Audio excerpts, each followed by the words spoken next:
Welcome to जी के education with Churchill sir. ऐसी ही video पाने के लिए हमारे चैनल को सब्सक्राइब कीजिए। Question number 31। हमारे संवैधानिक इतिहास में 26 नवंबर 1949 को एक महत्वपूर्ण दिन है, क्योंकि इसके ऑप्शन दिए गए हैं। भारत ने इस दिन पूर्ण स्वतंत्रता की शपथ ली थी। ऑप्शन बी, इस दिन संविधान अंगीकार किया गया था। ऑप्शन सी, इस दिन भारत गणतंत्र बना था। और डी है, इस दिन संविधान का पहला संशोधन पारित किया गया था। तो इसका सही आंसर है, इस दिन संविधान को अंगीकार किया गया था। समग्र रूप से भारतीय संविधान लागू हुआ था। तो समग्र रूप से भारत संविधान कब लागू हुआ था? तो इसके ऑप्शन दिए गए हैं और इसका सही आंसर है 26 जनवरी 1950 को। यद्यपि भारतीय संविधान को 26 नवंबर 1949 को अंगीकृत होने के साथ ही इसके कुछ उपबंध जो थे, नागरिकता और कुल 15 अनुच्छेद परिवर्तित हो गए थे, परंतु समग्र रूप से भारतीय संविधान 26 नवंबर 1950 को लागू हुआ था। अगला क्वेश्चन है, संविधान का प्रारूपण पूरा हुआ। तो इसके ऑप्शन दिए गए हैं। ए है 26 जनवरी 1950 को, बी 26 दिसंबर 1949 को, सी 26 नवंबर 1949 को और ऑप्शन डी है 30 नवंबर 1949 को। तो इसका सही आंसर है 26 नवंबर 1949 को। 26 नवंबर 1949 को संविधान सभा द्वारा संविधान को अंगीकृत, अधिनियमित और आकृत किया जाने के साथ ही संविधान का प्रारूपण पूरा हुआ था। अगला क्वेश्चन है, जनमत संग्रह तथा उपकरण कराया जाता है। इसके ऑप्शन दिए गए हैं। ग्रेट ब्रिटेन में, अमेरिका में, इंडिया में, स्विट्जरलैंड में। तो इसका सही आंसर है आपका स्विट्जरलैंड में। जनमत संग्रह तथा उपकरण की प्रक्रिया स्विट्जरलैंड में कराई जाती है।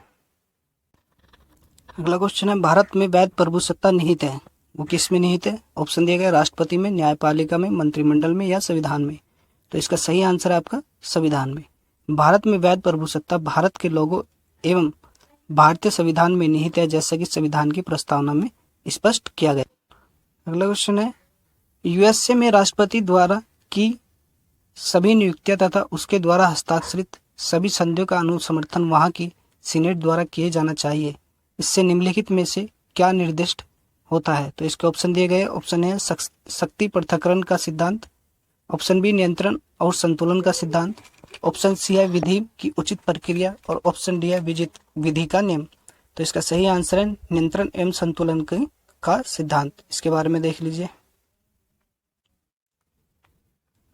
यूएसए में नियंत्रण और संतुलन का सिद्धांत लागू है, जिसके तहत राष्ट्रपति द्वारा दी गई नियुक्तियों तथा उसके द्वारा हस्ताक्षरित सभी संधियों का अनुसमर्थन वहां की सीनेट द्वारा किया जाता है। अगला क्वेश्चन है, भारत की संविधान सभा का संवैधानिक सलाहकार कौन था? तो ऑप्शन दिए गए हैं। Doctor Rajendra Prasad, option B है डॉक्टर भीमराव अंबेडकर और ऑप्शन सी है C B N Rao, sir B N Rao और डी है श्री के मुंशी। तो इसका सही आंसर है sir B N Rao.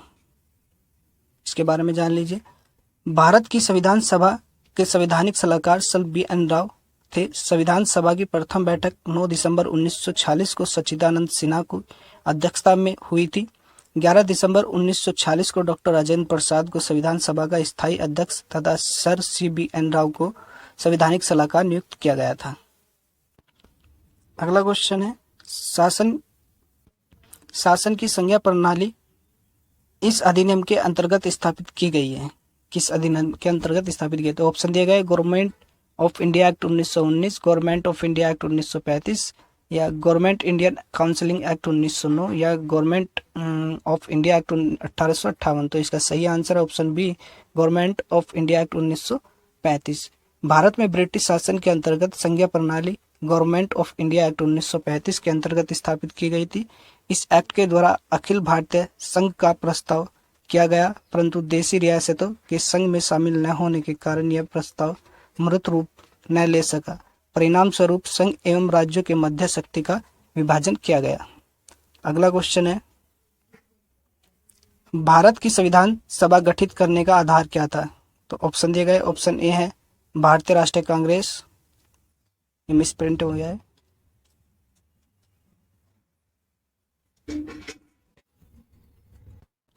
Cabinet mission plan 1946 और भारतीय स्वतंत्रता अधिनियम 1947, भारतीय डोमिनियन के प्रांतीय राज्यों का विधानमंडल के प्रस्ताव। तो इसका सही आंसर है, क्वेश्चन था हमारा, भारत के संविधान सभा गठित करने का आधार क्या था? तो इसका आंसर है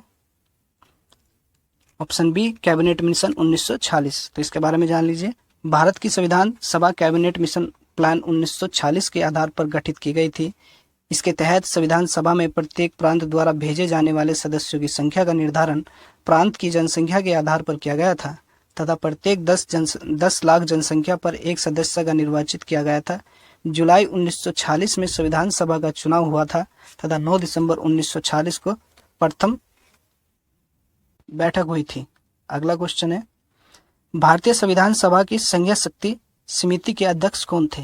तो इसके ऑप्शन दिए गए हैं सरदार वल्लभ भाई पटेल, ऑप्शन बी है डॉक्टर BR अम्बेडकर, और ऑप्शन सी है सर अलादी कृष्ण स्वामी अय्यर, और ऑप्शन डी है पंडित जवाहरलाल नेहरू। तो इसका सही आंसर है आपका पंडित जवाहरलाल नेहरू। भारतीय संविधान सभा की संघीय समिति के अध्यक्ष पंडित जवाहरलाल नेहरू थे। वे संविधान सभा की संघीय संविधान संबंधी समिति तथा राज्य समिति के भी अध्यक्ष थे। अगला क्वेश्चन है, निम्नलिखित में से किस देश में लोग संविधान का संशोधन करने में भाग लेते हैं? तो ऑप्शन दिए गए फ्रांस, इंग्लैंड, स्विट्जरलैंड, USA। तो इसका सही आंसर है आपका स्विट्जरलैंड। स्विट्जरलैंड में संविधान में संशोधन जनमत संग्रह के माध्यम से होता है जिसमें वहां के नागरिक भाग लेते हैं। अगला क्वेश्चन है, स्वतंत्रता प्राप्ति के बाद भारत सरकार ने निजाम के हैदराबाद राज्य को निम्नलिखित में से किस कार्रवाई द्वारा अधिकार में लिया गया था? तो इसके ऑप्शन दिए गए हैं पुलिस कार्रवाई द्वारा, सैनिक कार्रवाई द्वारा, ऑप्शन सी अनुनय द्वारा, और ऑप्शन डी बातचीत द्वारा। तो इसका सही आंसर है ऑप्शन बी सैनिक कार्रवाई द्वारा। इसके बारे में जान लीजिए थोड़ा सा। स्वतंत्रता प्राप्ति के बाद भारत सरकार द्वारा निजाम के हैदराबाद राज्य का सैन्य कार्रवाई तथा स्थानीय जन समर्थन के आधार पर नवंबर 1948 में भारत संघ में विलय किया गया था। अगला क्वेश्चन है, निम्नलिखित में से देश का सबसे बड़ा कानून कौन सा है? ऑप्शन दिए गए हैं ए भारतीय दंड संहिता, ऑप्शन बी भारतीय संविधान, ऑप्शन सी सिविल प्रक्रिया संहिता, और ऑप्शन डी है आपराधिक प्रक्रिया संहिता। तो इसका सही आंसर है ऑप्शन बी। देश का सबसे बड़ा कानून भारतीय संविधान ही है तथा इससे ऊपर कुछ भी नहीं है। किसी भी विधि, नियम या विधायन के संविधान विरुद्ध होने पर सर्वोच्च न्यायालय द्वारा उसे शून्य घोषित किया जा सकता है। अगला क्वेश्चन है, मंत्रिमंडल पद तथा सामूहिक जिम्मेदारी निम्नलिखित में से किस देश की देन है? तो ऑप्शन दिए गए हैं यूनाइटेड स्टेट्स, और ऑप्शन बी है Ireland, option C Bharat, option D है ब्रिटेन। तो इसका सही आंसर आपका ब्रिटेन। भारतीय संविधान में मंत्रिमंडलीय शासन पद्धति तथा लोकसभा एवं विधानसभा के मंत्रिमंडल का सामूहिक उत्तरदायित्व ब्रिटेन की शासन प्रणाली से लिया गया है। तो कहाँ से लिया गया है? ब्रिटेन से लिया गया है। अगला क्वेश्चन है आपका,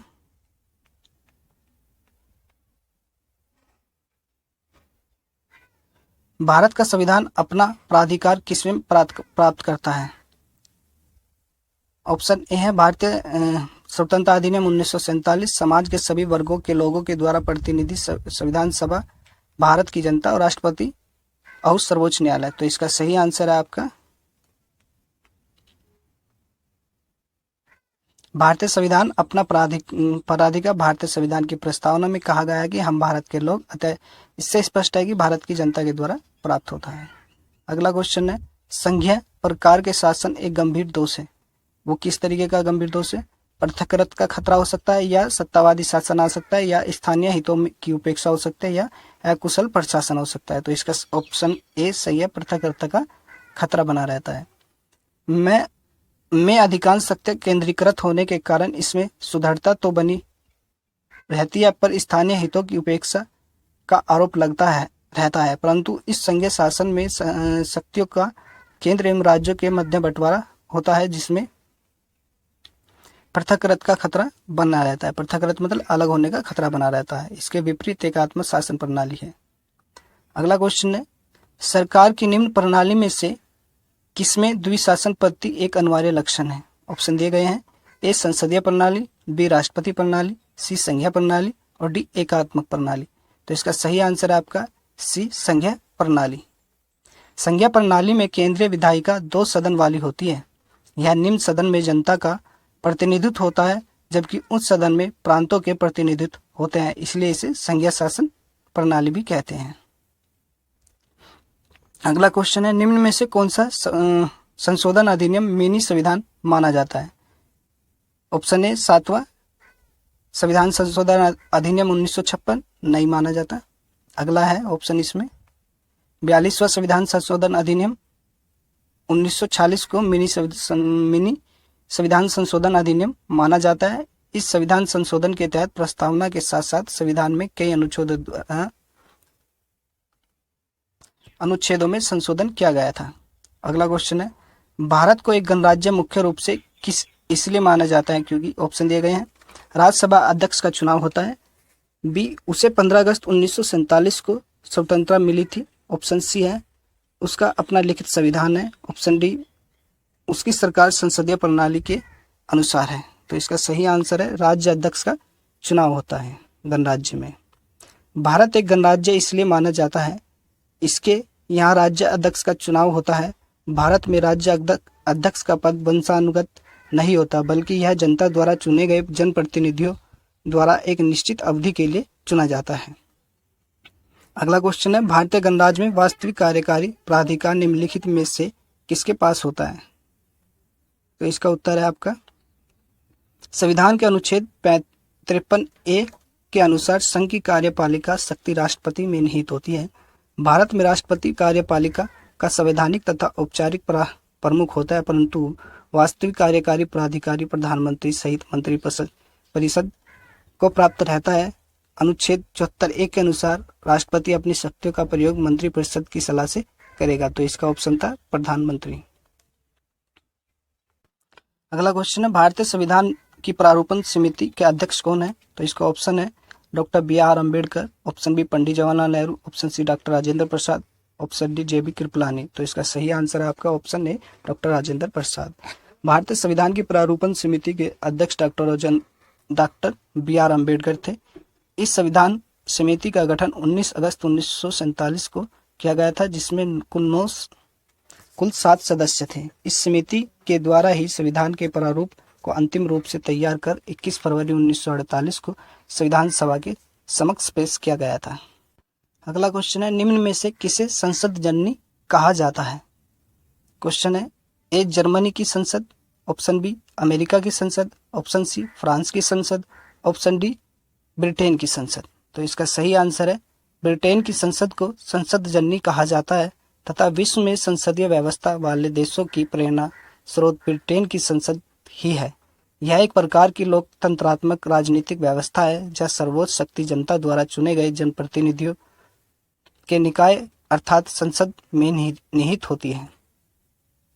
इसका सही आंसर है आपका ऑप्शन डी ब्रिटेन की संसद में। अगला क्वेश्चन है भारत में प्रथम आम चुनाव किस वर्ष हुए थे?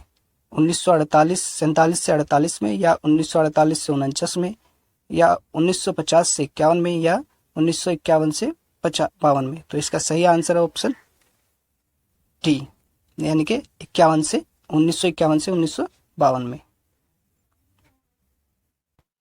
भारत में प्रथम आम चुनाव 25 अक्टूबर 1951 से 21 फरवरी 1952 के मध्य संपन्न हुए थे। कुल 489 लोकसभा सीटों के लिए हुए इन चुनाव में कांग्रेस पार्टी को जवाहरलाल नेहरू के नेतृत्व में 364 सीटों पर विजय प्राप्त हुई थी। अगला क्वेश्चन है भारत में एकल नागरिकता की अवधारणा अपनाई गई है, कहाँ से लिया गया है? ये इंग्लैंड से, USA से या कनाडा से या फ्रांस से? तो एकल नागरिकता की अवधारणा ये इंग्लैंड के संविधान से ली गई है। अगला क्वेश्चन है भारतीय संविधान में भारतीय महासंघ की योजना किसके संविधान से ली गई है? तो इसके ऑप्शन दिए गए हैं संयुक्त राज्य अमेरिका, कनाडा, आयरलैंड या यूनाइटेड किंगडम। तो इसका सही आंसर है कनाडा से। कनाडा के संविधान में सशक्त केंद्र के साथ संघात्मक स्वरूप है को अपनाया गया। यद्यपि भारत की में भी संघीय व्यवस्था को अपनाया गया किंतु अमेरिका संविधान की भांति दोहरी नागरिकता के प्रावधान में देश हित में नहीं अपनाया गया। तो इसका सही आंसर था आपका कनाडा। तो नमस्कार, धन्यवाद दोस्तों, आज के लिए इतना ही और मिलते हैं आपसे अगली वीडियो में। अगर आपको वीडियो अच्छी लगी हो तो चैनल को सब्सक्राइब कीजिए, साथ ही बेल आइकन का बटन भी प्रेस कीजिए ताकि आने वाली वीडियो का नोटिफिकेशन आपको आसानी से मिल सके। धन्यवाद।